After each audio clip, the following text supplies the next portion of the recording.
It's never too late. No, it's never too late. Hear me, please. I don't care if you've already wrote your letter or sold your stuff or quietly said your goodbyes. It is not too late. And if you give me just a couple minutes, I'm going to tell you a story that proves it. When I was a 911 dispatcher in Wyoming, I took a lot of suicide calls. And there was this one that sticks with me. It's kind of surprising. The call came in from a tourist that had been up on Devil's Canyon. If you're not familiar with Devil's Canyon in Bighorn Mountains, Bighorn County, well, go take a look. Some tourists found a stranded motorist.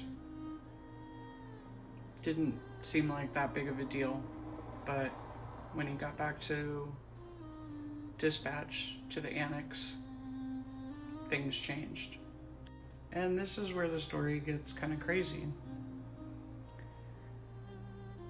This man was from Canada,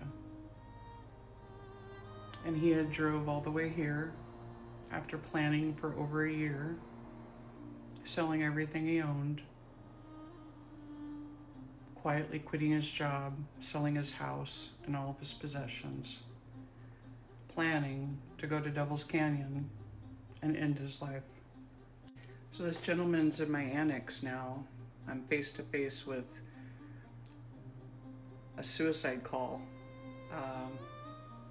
He proceeds to tell me, as the paramedics are treating him for third-degree sunburns, that he had been standing on the edge of Devil's Canyon since before sunrise. Mind you, this is in the middle of the summer, very, very hot at 10,000 feet, right? Or close to it. He pulled up in his car, took his wallet and keys, locked his car, and threw them in the canyon and stood on the ledge. He had been standing there for 8 hours before he was brought into my annex. 8 hours. I want you to understand, this man had planned for over a year, had said goodbyes, had wrote letters. This was something he desired and had executed perfectly. He even sold off all of his retirement stock, donated all of his money to charity. When I say he was serious, I mean he was serious. And now here he is, crying, sobbing, really, practically in my arms, because he couldn't jump. He couldn't jump.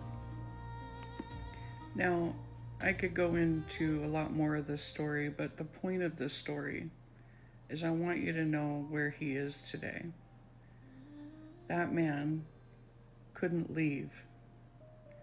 He was stuck there. His ID was gone. He was from Canada. He had no way to re-entry, and he had a choice. He had a choice to make. He was facing a really tough time. A lot of waiting and a lot of, how do I make money so I can afford to even buy myself all of these things? And we hooked him up. We hooked him up with some churches and some organizations, and we helped him. I think we paid to get his car unlocked and to get a new key for it. And people started coming forward because he wanted help. He wanted to live. 8 hours he stood there and he couldn't do it. And he is still today working and living in that town, living the best life. I ran into him a couple times after all of this. And the things that he shared, I'm not going to share because it's private, but I will say that the gist of the message was that he's really, really glad he didn't give up. And he's really happy. So even if you feel like it's too late, it's not too late. You're here and we need you. You matter.